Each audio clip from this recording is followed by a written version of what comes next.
Hey everybody, welcome to another edition of What's for Dinner. It's 5 o'clock on Tuesday afternoon, gorgeous day, dry and cool and sunny. I hope you're all doing well. Hopefully all those you in states that were affected by the hurricane are starting to get your lives to some resemblance of order again and back to normalcy. It's going to be a while. Yeah, I know it's going to take a while, but we're praying for you guys and we're thinking of you. Just remember guys, tonight, whatever we talk about shouldn't be considered medical advice. Make sure you reach out to your highly trained medical provider. I forgot to put the cameras on Teresa's face when I say that. Make sure you reach out to them, and this is just for educational, informational purposes only. You can't just go to Joe Schmo at the local hospital clinic and ask him about hormones or nutrition. You should go to worldlinkmedical.com to look up providers for hormones, and Low Carb USA or the SMHP, which is the Symposium for Metabolic Health, for nutrition. Yeah, SMHP, Society for Metabolic Health Practitioners, and then lowcarbusa.org. Both of those have provider directories as well for providers that are low carb, carnivore, keto friendly, and whatnot. So and are educated and trained in those areas. Yeah, because the doctors and providers and nurse practitioners coming out of school are not trained for hormones and nutrition. Yeah. All right, let's get to the food. Okay, so tonight we're having ribeyes and fillets. I know that's shocking for a lot of you people who are watching right now. So did these on the grill. Teresa rubbed them down with a little bit of Jane's Crazy seasoning and salt. And then what else did you put on? You put some sort of a carnivore? Carnivore seasoning. Yeah. Chili lime or something like that. Yeah, chili lime. We found a few of these things called carnivore. Like literally that's what they're called. And some are not great. And some are not great, but this one was not bad at all. So, and then Teresa she had a fillet tonight. So she's got the little fillet going on there. One of the ribeyes will be for me, maybe a fillet as well. And then we did bacon in the air fryer. That thing is getting a lot of use. And so these are not as fatty as the ones we had last week. They're not going to be as melt in your mouth. I know. So, and then Teresa did some eggs over here. What's going on with these eggs? Butter, cheese, eggs. Okay. And are these farm fresh? There's 4 farm fresh and 2 store-bought. Why can't we do just 100%? Why do we have to mix That's them? we're running out. Oh, okay. So you're spacing them out. All right. And then what'd you do over here? And then on Saturday, we had shrimp Alfredo. So there's no more shrimp in here, but there's Alfredo, and I'm going to pour it over my steak or dip my steak in there. I bet a lot of people who are watching right now are wondering what all this lemon and lime is doing over here. So we squeeze fresh lemon and lime in our water. So that's our little fruit exposure we've got going on there. So yeah. Anyway, all right. So what do you want to talk about tonight? So I left this morning and you and I were talking about this. And then my first patient this happened to. So, so many things, but you guys are stuck in this insurance model, but your providers can only spend 10 to 15 minutes with you because they get reimbursed nothing, peanuts. So like $43 for a visit. So you got to see volume to stay alive there. I see you guys follow-ups in older people, like old-time patients, 20 minutes, but first-time patients, an hour. So I was just saying to Mark earlier yesterday, and then my first patient also came in with labs from their provider. All it is a glucose. Today it was an A1C, but yesterday it was a glucose and cholesterol. And I was like, of course that's all they ran, because what can they prescribe for? Sugar, diabetes, and cholesterol, statins. So that's all they're checking for. And it just bugs me. But you guys, you're stuck in this insurance model. And so, lots of people pay $1,000 a month for their insurance. And your insurance is nice enough that when you need them, they're going to make you pay again. So then when you need them, they're going to make you pay a deductible. Some people's deductibles are $10,000. So you're paying them $1,000 a month for 12 months. So $12,000 a year for probably 10 years before you actually need them. So you've paid them $120,000. And then you need an MRI and they're going to say, oh, we don't pay for MRIs.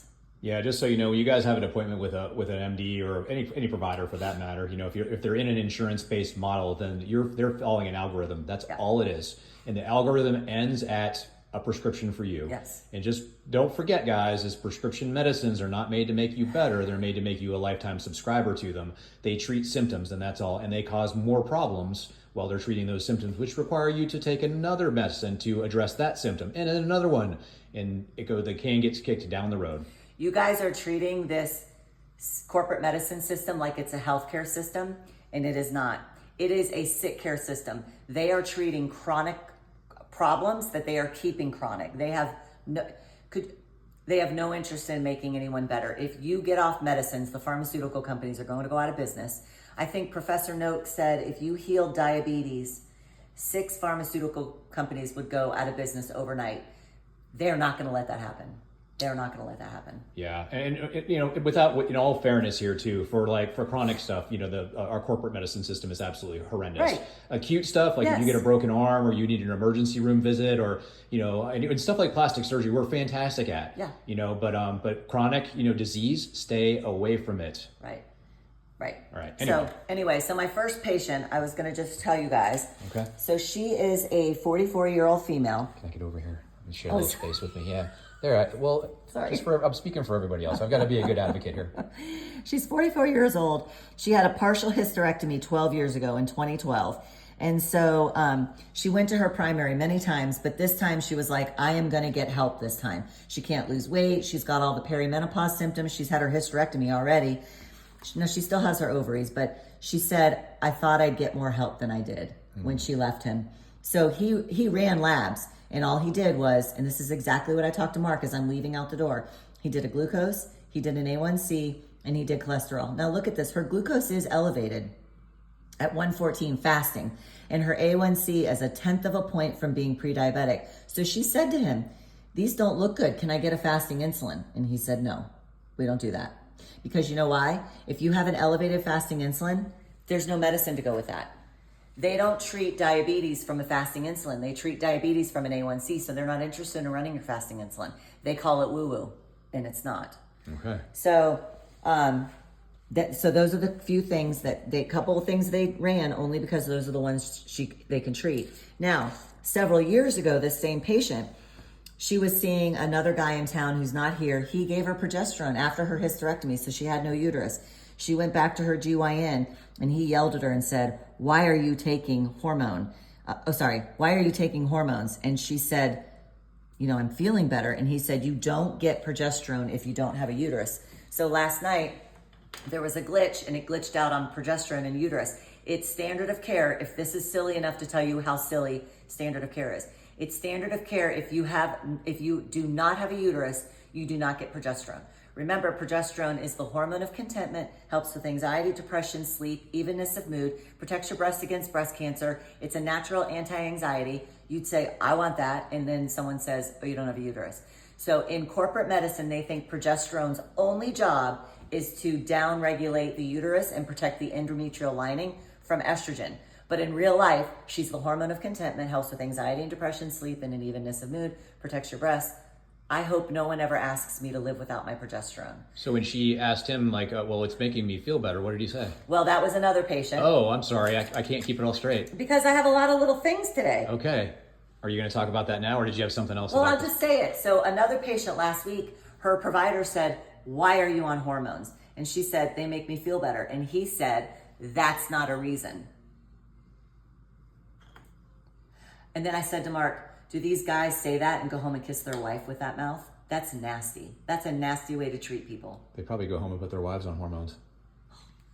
Okay, so this same lady, she went to her GYN at one point, 44, had a hysterectomy 12 years ago, and I told her GYN, I think I'm having symptoms of perimenopause. And he said, you're too young to have hormonal issues, but not too young to get your uterus taken out because of endometriosis, which is hormone problems. Are you kidding me? Am I being pumped right now?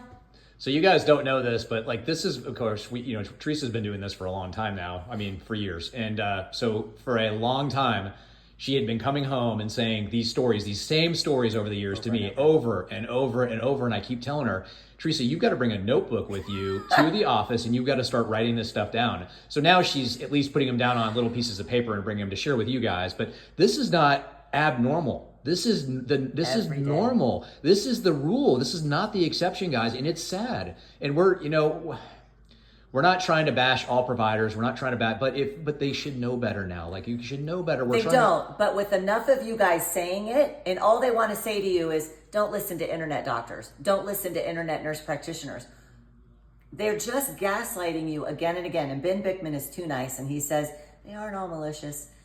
At some point, you have to take your head out of the sand. The reason people are going to the internet to search for medical information is because they're not getting it from their providers. The reason why health coaches are becoming so popular now and whatnot is because they're filling in the gaps that are being lost by the medical system. You guys are getting tossed around and you're losing out, and it's kind of sad. And this is why the good thing is, and I mentioned this before, is now at these conferences that we're going to, especially at the Low Carb USA ones, we're starting to see more and more providers are stepping in, where it used to be more and more just everyday people were going to watch these conferences. So, and there are a lot of keto conferences everywhere, and they're great. Yeah. But Low Carb USA and the SMHP, they have evidence-based providers providing evidence-based data. Yeah. So, it's not like woo-woo; it's science. Yeah.